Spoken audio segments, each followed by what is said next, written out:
Hey everybody, welcome back to our channel. Hey everybody, welcome back to our channel. Today's video is going to be a life update. We have had so much going on. It is insane and I am ready for a slowdown for sure. But let's get to it. So we're gonna get the medical issues out of the way first. In July, I went to my yearly exam, and it was my year to have my PAP. So we did the PAP, and about a week later, I got a phone call. And of course, in the doctor's office, they're like, if nothing's wrong, we won't call. But if something's wrong, we'll call. So they called and then left a message, and they said, hey, could you give us a call back? And I thought, oh no. So I called them back, and the PAP came back as abnormal. So on August 29th, I had to go in for, and I will probably pronounce this wrong, a colposcopy. Colposcopy. COLPOSCOPY.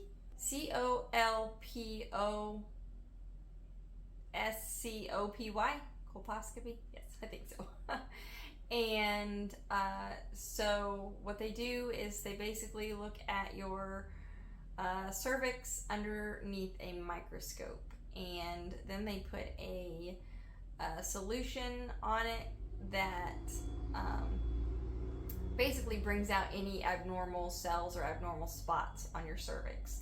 So they ended up taking 3 biopsies from me, and it took about 2 weeks to get the results back. So 2 weeks later, which would have been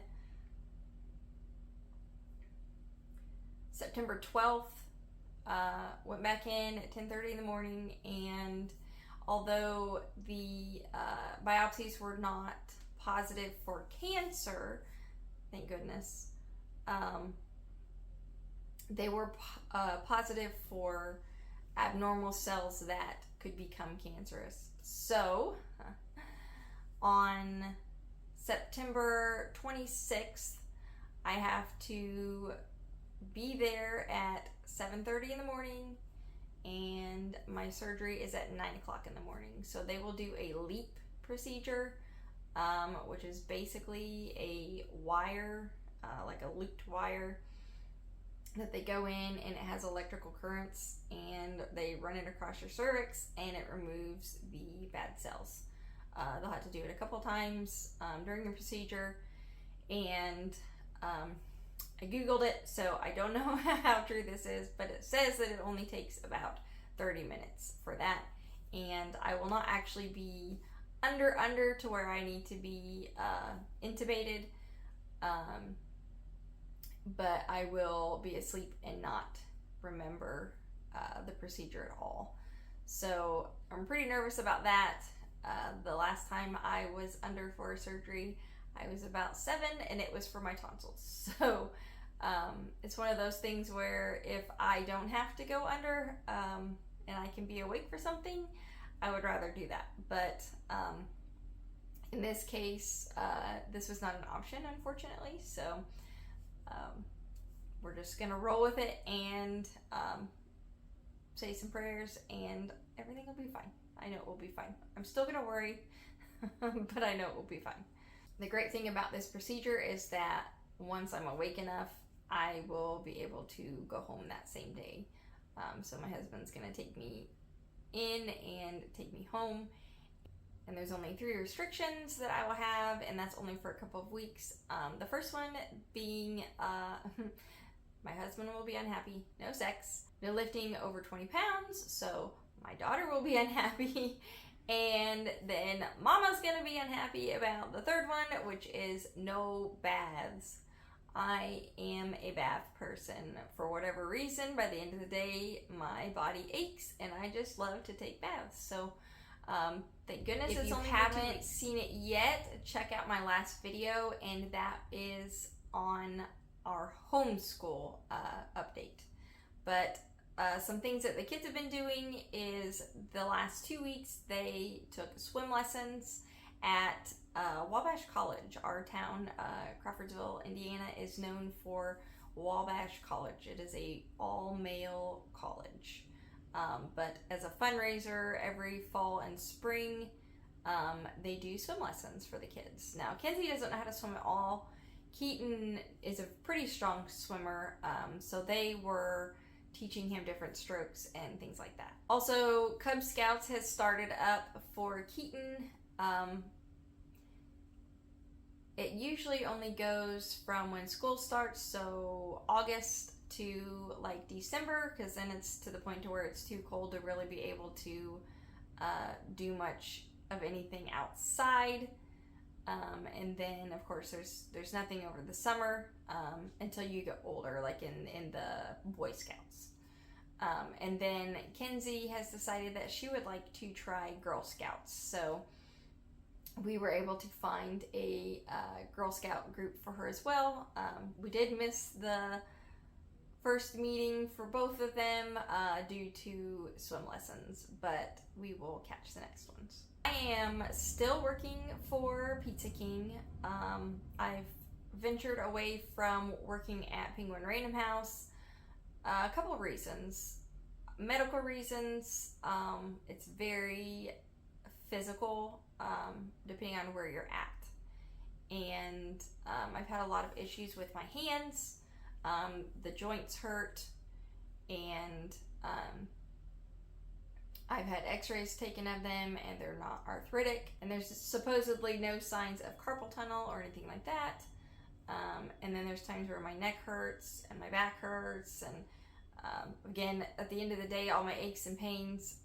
So it's just something that I felt like I needed to step away from, and so I'm working 5 to 6 nights at Pizza King. It just depends on what we've got going on for the week. But my husband is still working 4 days a week at Random House, and then when we kind of get tired of our routine, I guess you'd say, you know, get bored with what we do every single day, every single week, we will take a day or two and go deliver for Walmart, which is Spark Delivery.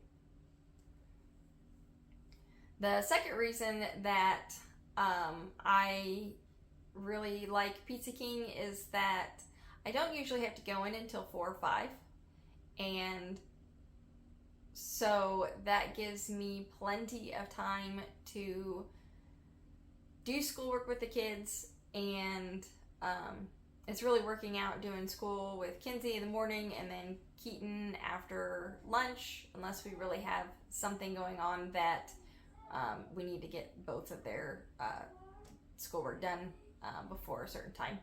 But and then I can get some housework done and or work on our house and then go into work. Speaking of work on our house, so we are still planning on selling our house sometime in the spring, or listing it sometime in the spring. Hopefully it doesn't sell in the middle of fireworks season, because getting moved in a full-blown fireworks season is going to be very interesting. Hopefully we can find someone that can help us run the Crawfordsville store. That way, if something happens that we are moving during that time,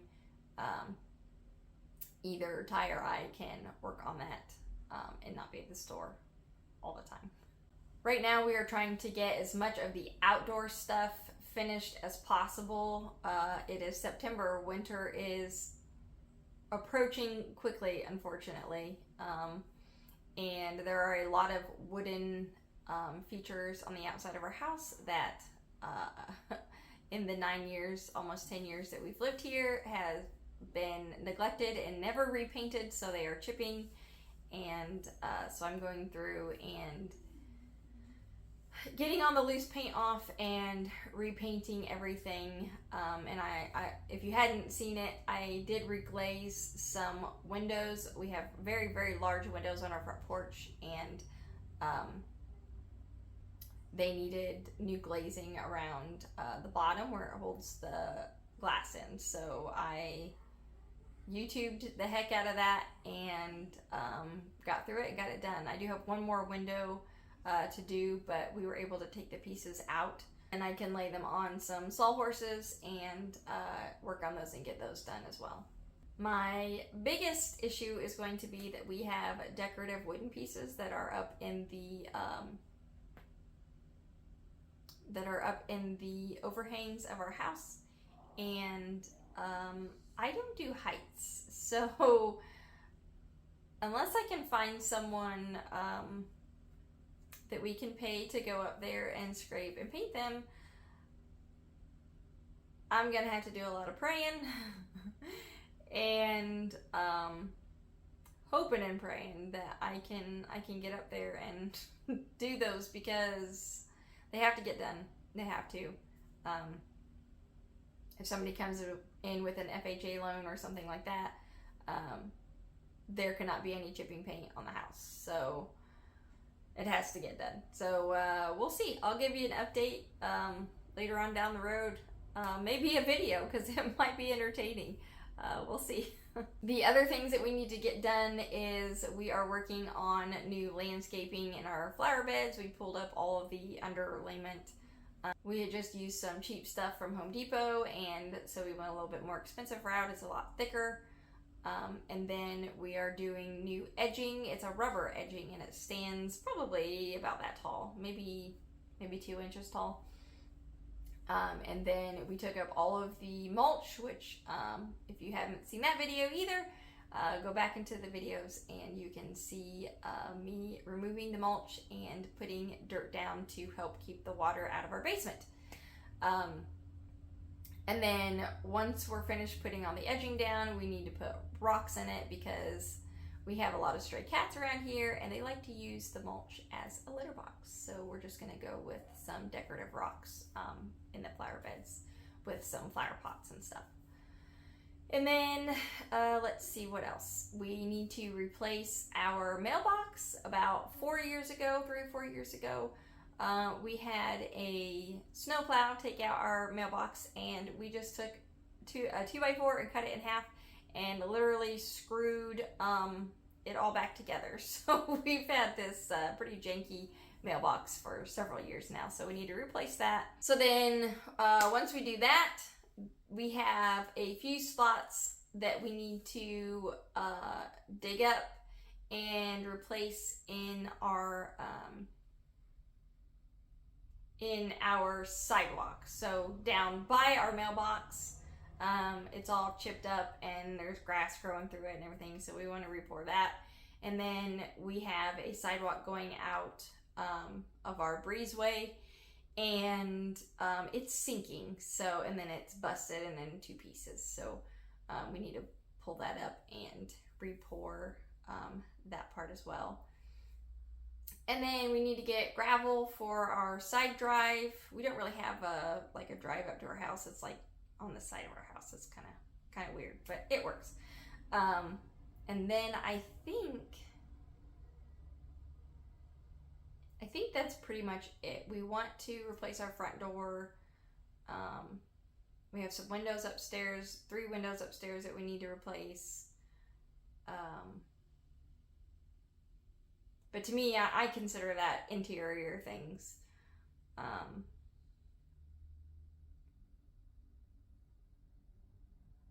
Yeah, I think that's everything that we need to get done outside, but it's small stuff, but it's stuff that adds up. And again, we're running out of warm months, so we will see how far we get with that. That way, come springtime, that's all already done, and we don't have to worry about that working outside in the cold and whatnot. So, and then there are plenty of things to do inside. So, but yeah, outside stuff first, and then you'll probably be seeing some videos of the inside.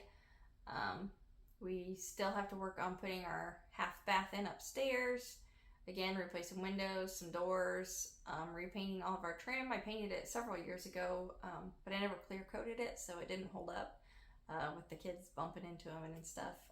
So we have to repaint all that. And then we've had, before we replaced our roof, we had some leaks in a few rooms, and there's places where the paint and plaster's fallen off the ceiling, so we have to fix that. So yeah, lots and lots of stuff, but one thing at a time. Several videos ago, I had talked about Kids Count Therapy. We have one in Crawfordsville, and then we have one in Brownsburg.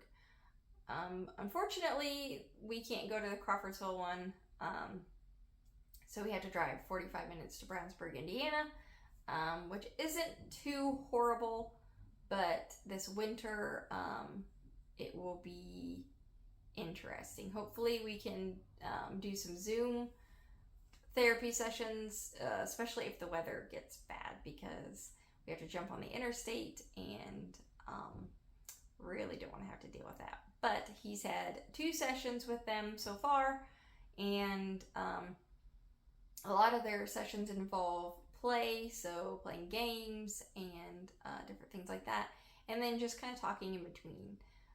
They deal a lot with autistic kids and ADHD kids, and so it really is going to be a perfect place for Keaton, I think. Since I started out on kind of a bad note, I'm going to end on a good note. As of 7:30 this morning, my youngest sister is home, or down, I should say, from Alaska. Every summer for the last 3 summers, I think it is, she has gone to McCarthy, Alaska, and worked for them for the summer. If you have ever watched Edge of Alaska, that is the town that she goes to and works for. And then every fall, she comes back for the winter. I don't blame her. I don't think I could do a winter in Alaska. If you have not seen my Alaska videos, they're one of my first ones, so you gotta scroll all the way down to the bottom. My mother and I were able to go to Alaska and visit her, so that was really fun. But anyways, she is home for the winter. I'm sure she's sleeping right now. She left at 9 o'clock Anchorage time last night, but it was 1 a.m. our time. There's a 4-hour difference. And then got here at 7:30 this morning. So I'm sure she's sleeping and catching up on sleep from her very, very long flights. And then my other sister, my younger sister, will be coming up from Arkansas the last weekend in September. So all 4 of us siblings will be together. I don't know when the last time we were all 4 together. It will be a very, very good time for us, and we plan on going out to eat, just the 4 of us. No kids, no spouses, no nothing, just the 4 of us. So that will be a lot of fun. But I think that is everything that I have for updates today. I'm sure I'll think of 10 more things once I finish this video up, but that is all I can think of for now. So thank you guys so much for watching, and we'll see you next time. Bye, guys.